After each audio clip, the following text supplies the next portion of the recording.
Still Portis'd, still Portis'd. Boston Celtics, still Portis'd, still Portis'd. Oh yeah! Still Portis'd, still Portis'd. Boston Celtics, still Portis'd, still Portis'd. Banner 19. Beat Rob, Jim, Pekka, J. King. Still Portis'd, still Portis'd. The Caesar on the court to get another ring. Still Portis'd, still Portis'd. Everybody in the chat now sing. Still Portis'd, still Portis'd. Still Portis'd, still Portis'd. The Boston Celtics, still Portis'd, still Portis'd. Oh yeah! Shut your ass up, man. Daddy's always halfway there.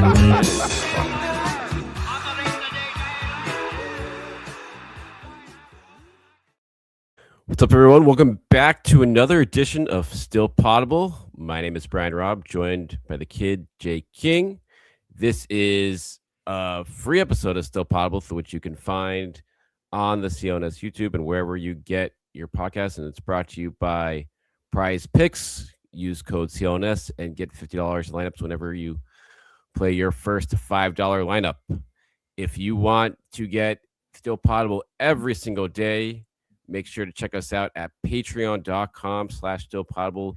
Sign up there for shows for myself, Jay, Sam Jam Packard. You get mailbags, you get special guests, you get behind the scenes stuff from all of us, you get car talks from Jay, you get it all. So make sure you check it out. Patreon.com/stillpotable. But we are here today after the Celtics fall to the Bucks to see their 5-game winning streak go up in smoke, Jay. And I'm still trying to figure out what happened. Bobby Portis happened. Kyle Kuzma happened. That's what happened. Kevin Porter Jr. happened. It's funny. I was looking at stats today, and I was not even looking for anything Bucks related, but I was looking at the 4 factors, which are like basically 4 things that Dean Oliver, I believe it was, came up with that are some of the most important things for winning basketball games, and the Bucks were just bad at all of them. Like, they don't offensive rebound. They just decide not to. They don't take care of the ball over at all. They foul like crazy and don't get to the free throw line at all themselves. They do whatever they can to lose the possession game, and it kind of went that way tonight. The Celtics had more offensive rebounds. The Celtics had a ton more shots. The Celtics had more free throw attempts.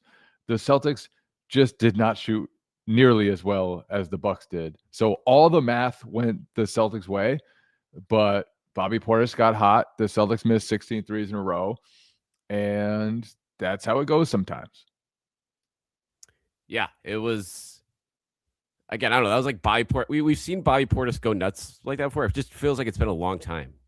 And to see that happen in 3 straight, or with him and Kuzma at the same time, where the Celtics just didn't have an answer for them. Like, they were getting open shots, but they were also making some tough ones too. So I don't know. It was one of these things. It was just, I guess, one of those nights. But I guess a sneaky part of the Celtics' impressive stretch here, like over the last few weeks, it's like they've been so good at offense that they, like, even when they it's covered up some like okay defense / a little bit of slippage on the defensive end. I don't know what this was. Like, was this just a night of like the Bucks were just hitting everything, or did you feel like there was some, more defensive slippage in their performance in the second half there? I honestly didn't think there was that much. Like, Bobby Portis just hit a bunch of tough shots while Sam Hauser was missing wide open threes. And sometimes that happens. I did think some of the Kuzma stuff was just too easy. And then with Portis, it got to the point where he got super hot. And they showed on the broadcast a couple of times the 3 from the left corner that Portis hit. I think it was his second 3 from there, maybe in a row. And you cannot let him take that shot. He's gotten hot. He's made like his first 4 or whatever it is. You just have to take away that shot, force him to put it on the ground. Bobby Portis is not really somebody who wants to like go all the way to the hoop, or like he wants to post you up. He wants to hit threes on you. He wants to shoot like fadeaway jumpers over you. he's not gonna really, if you run him off the line, like that's what you should be doing. But obviously they did not like game plan for Bobby Portis's 3-point shooting, and so that to me was like the part that they should have changed. Once he gets hot, don't let him shoot that anymore. Like make someone else beat you, and that's what they didn't do. They let him get comfortable, and then didn't take the ball out of his hands when that happened. Yeah, so 18 points for Portis in the second half on 7 of 9 shooting, 13 for Kuzma on 6 of 8 shooting. Kevin Porter Jr., 8 assists, 5 rebounds in the second half. Even Cole Anthony, who has been Kevin Porter Jr. triple-double. Yeah, I mean, literally, like anyone and everyone on this team who had an offensive pulse had it going. Except Miles Turner. Except Miles, yeah, who only played 12 minutes in the second half there. So they honestly went away from him for a lot of it. But yeah, I don't know. I guess big night in Milwaukee from the convince Giannis to stay front. Like this is pretty much the best you can do there, I guess. And they did. I mean, they beat the Pistons last week too, without him. So, I mean, I guess signs of a pulse somewhat. I don't think it's going to matter, but this was probably their best win of the year, given how hot the Celtics were entering this game. And honestly, in the first 18 minutes of that game, Jay, it looks like this was like it was going to be like the Toronto game all over again. It seemed like, at least in the first half, and then things went haywire. Yeah, right down to Jordan Walsh just not missing shots. He was making everything. He hit a 3 right before the half. He, like, his offensive development over the last couple of weeks has been spectacular. Still doing it in a low usage role, but being super efficient with his opportunities and getting to the rim some, having put back some. He had 4 offensive rebounds tonight, but knocking down threes, kind of doing it all. But that third quarter was kind of the nightmare for the Celtics. And even though they found like ways to supplement their shooting, this is still very much a jump shooting team. They don't get to the rim a lot. They rely on mid-range jumpers from Jaylen Brown and Peyton Pritchard, and they rely on a steady flow of three-pointers. And when all of that goes missing, unless they're getting out in transition, and tonight they didn't get enough stops to do that, then they're going to have trouble scoring. And in that third quarter, they missed 16 straight threes. Jaylen Brown had the air ball from the mid-range. It was just everything went ice cold for the Celtics. Sam Hauser was 0 for 9 from deep for the game. Scal was like almost laughing. Like, this is the worst I've ever seen Sam Hauser play, he kept saying. And yeah, even with like 20 seconds left, Hauser just fired a pass out of bounds. And he's got the little like black eye thing going on. That's been around for a while too, I feel like. He gets so exasperated when he starts missing a ton of shots in a row that he's just got the black eye, and he's like moping around. And it all made for a funny viewing experience. Probably not funny for Sam Hauser or the Celtics, but they were probably due for a game like this. Their shooting has been ridiculous lately, and every once in a while you're not going to shoot as well as they have for the past few weeks. That's just how it's going to be. And tonight they ran into a Bucks team that just hit everything, and they needed to, because again, like every other thing went toward the Celtics. Like there was a stretch in the third quarter they must have missed. I don't know how many of the 16 threes were during this stretch, but it was like they were missing. Nemi was getting an offensive rebound, or like it would go off out of bounds, and Nemi would force the Bucks to hit it out. And they kept getting offensive rebounds. They kept missing shots.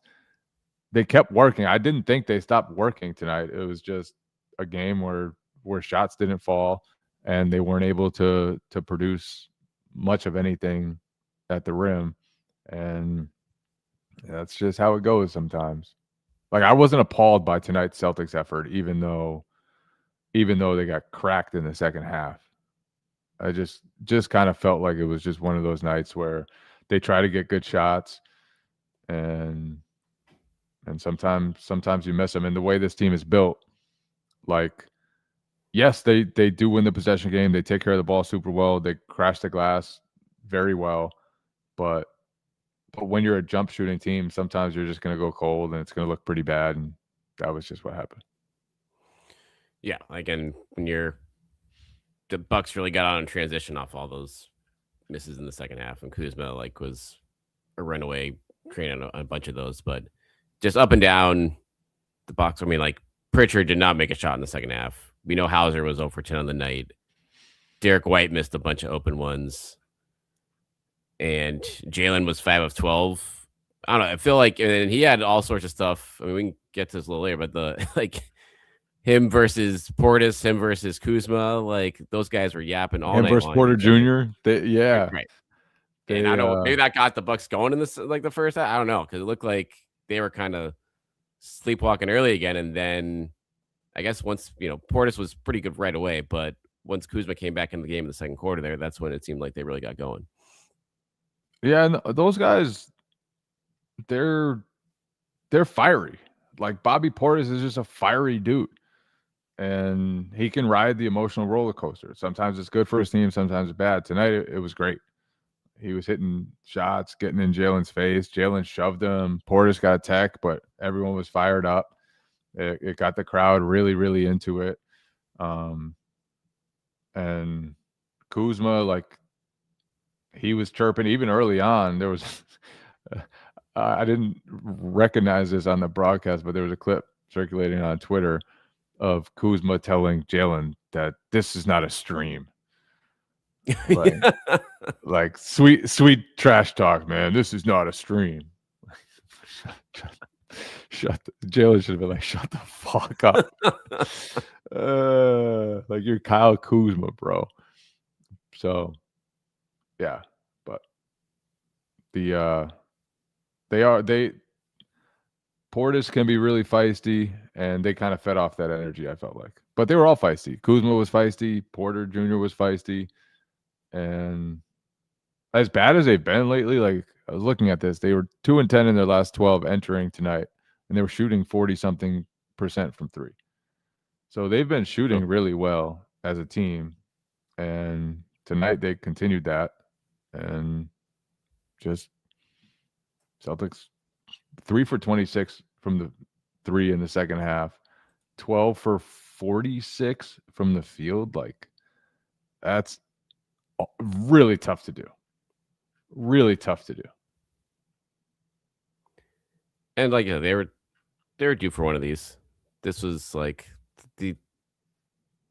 had leapfrogged all the way up to second in the league in offense, and this was not a bad offensive night in the whole.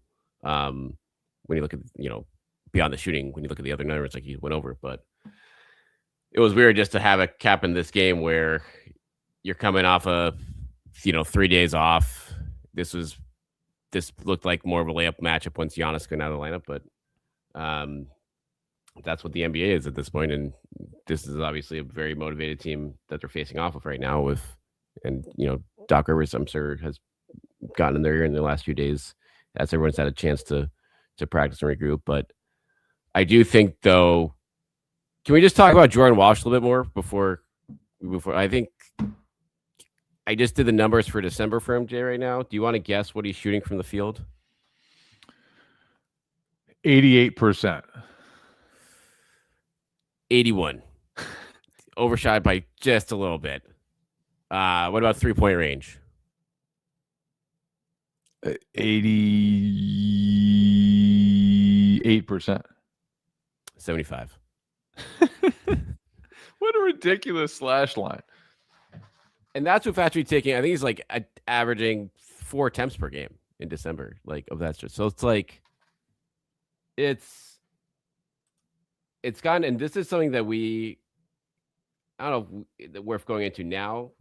Packer Knife kind of threw it around, I think on Monday's show. But at what point do you think of do you start to think about whether he is going to be worthy of starting consideration whenever Jason Tatum comes back in the fold? Already, absolutely. Right now? Already, yeah. You're already there. That conversation in my head happened a while ago. Oh, yeah. Okay. Why wouldn't he be I mean, I don't say necessarily start him. Yeah. But to me, construction of the starting lineup. Why are the Celtics bad on the defensive glass? Because they play small. Partly because their backcourt is very small. How could you change that? By putting a 6'10" dude, Jason Tatum, in for Peyton Pritchard. And as you think of like lineup construction, if you take Jordan Walsh out of the starting lineup, that puts a lot of defensive pressure on Jaylen Brown, puts a lot of defensive pressure, probably more defensive pressure than you want on Jason Tatum. I just feel like having someone to take the toughest matchups every single game and to dedicate himself to just doing that and also not really needing the ball in his hands a lot, it makes a lot of sense. And so obviously Peyton Pritchard is a capable starter in the NBA. Obviously he's been very good for the Celtics as a starter.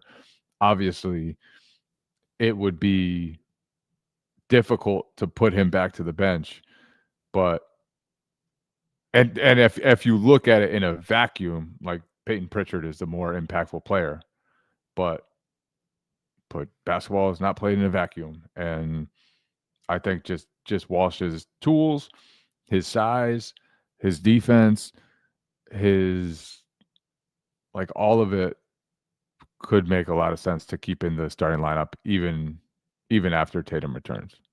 I'm not saying like I'm 100% there yet, but it would absolutely make sense if they choose to bring Pritchard off the bench instead. Now, then you'd have Pritchard and Simons off the bench.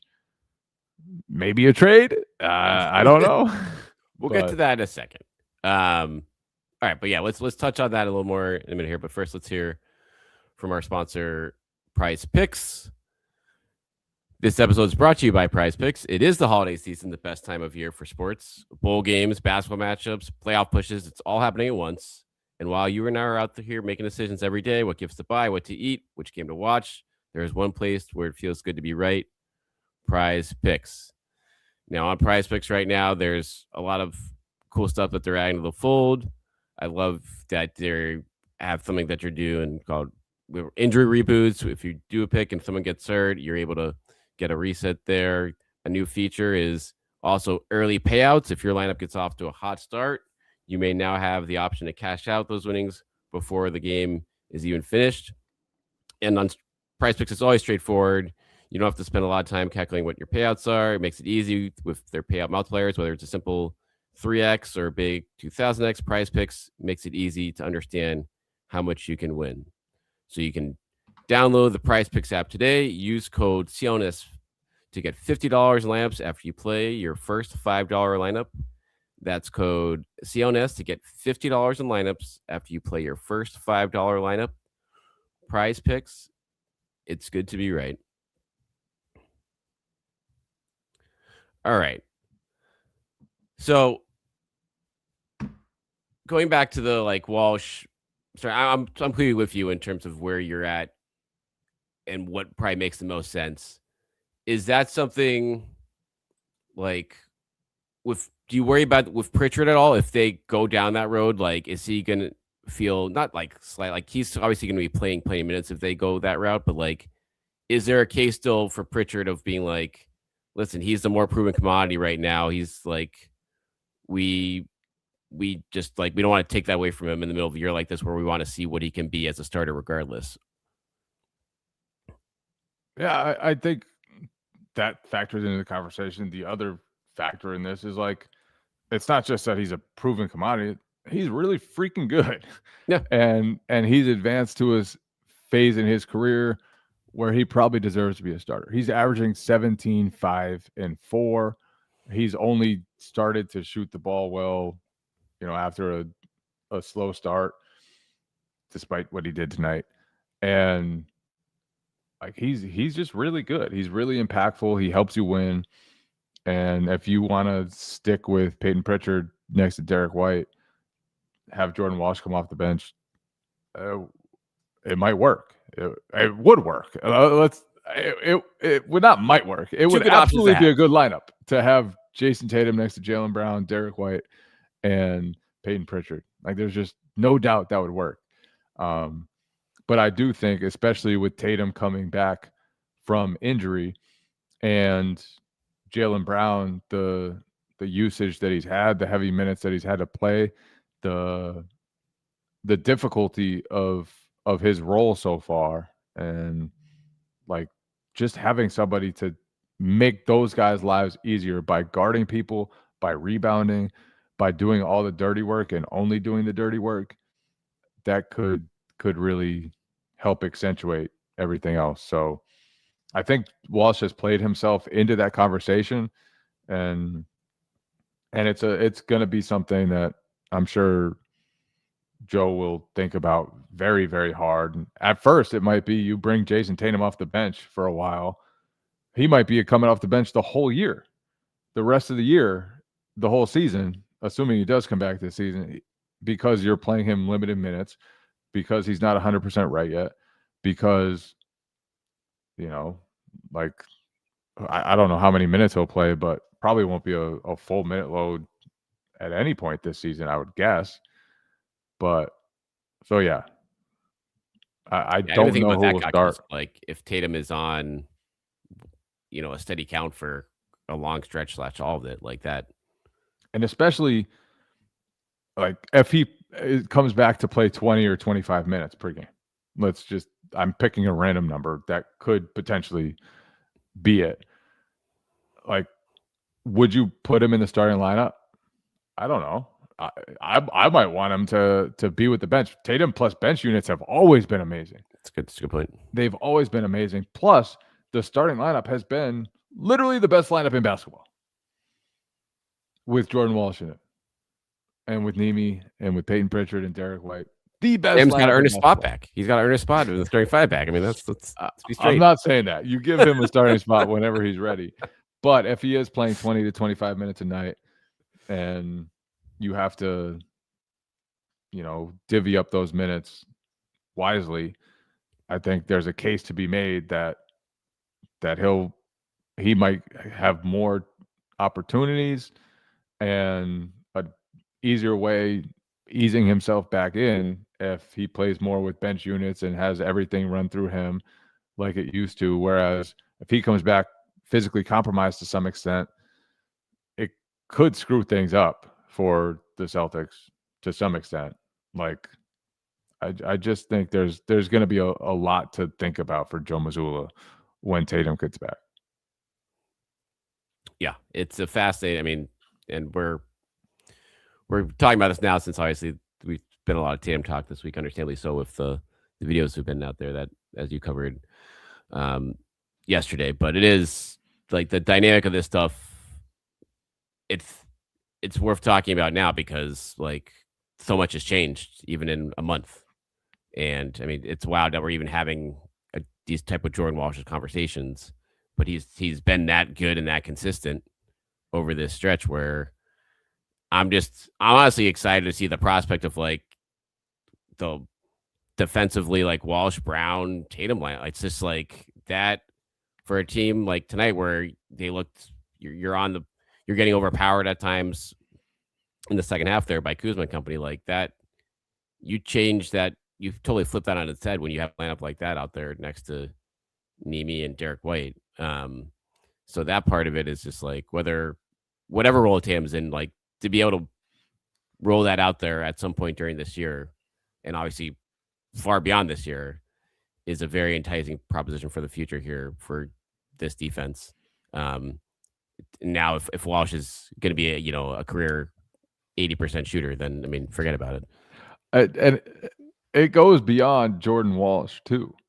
The lineup construction you're going to be able to have once Jason Tatum comes back, and your wings are Jason Tatum, Jaylen Brown, Jordan Walsh, Sam Hauser, Josh Minott, Hugo Gonzalez, all 6'7" and above.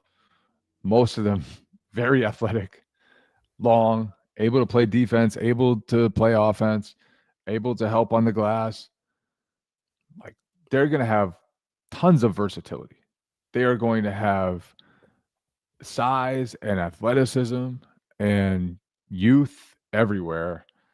And this is a the wing depth that they just haven't had the last few years.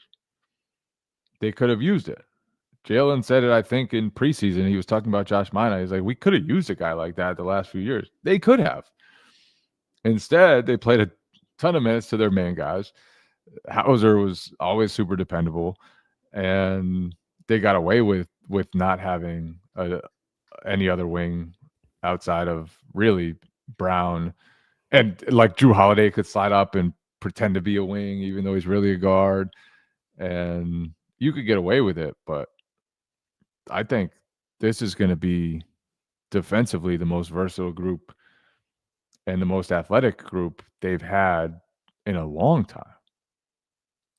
Roll out those 5-wing lineups out there. Yeah. Like you look at the small lineups that just have Josh Minot and Jordan Walsh. Like now you could throw Jason Tatum out with those guys. You could throw Jaylen Brown as well with Derek White and have just switchy, like rim protecting wings everywhere. That could be fun. It could be fun. Should probably go get another big too, so you don't have to play small all the time. But yeah, but still, the amount of wing depth that they have is going to be very, very fun for Joe Mazzulla to tinker with. And by fun, I mean he will probably be yelling at the vast majority of them and yanking them in and out and berating them until they play well. And now he'll be able to just do that even more once Tatum comes back, because that minute pie for those guys goes down a lot. So it's like you better be on it the whole time you're out there. You brought up the center. We wrap with this, like, and I was asked by a couple people in a mailbag I'm doing this week for Mass Live, like we've talked obviously about a few of the options. Like, is this something they like almost like have to address during the season now? Not to like the future center, but like you have to. Do they just have to get another big with size in here just so they have one, given what the options are on the roster at this point? Or is this a situation where it's like, well, it's going to be hard to find someone who's going to be able to play anyway. So like, we're going to roll what we have. And obviously with Tatum coming back, that, defensive rebounding becomes lesser of a concern, you would think. I think they've been good enough that this team deserves another real center. Like if they weren't good enough, if they were just a mediocre to bad team, then fine. Trot out Nemi, trot out the small ball lineups, trot out Luka Garza if you have to. But they're not mediocre. They're not bad. This is a very good basketball team that, could be rejoined by Jason Tatum at some point in the next 2 or 3 months. That seems realistic based on how he's progressing. I don't know exactly how realistic that is, but seems to be. And even without him, this team is 15-10. This team is a factor in the Eastern Conference.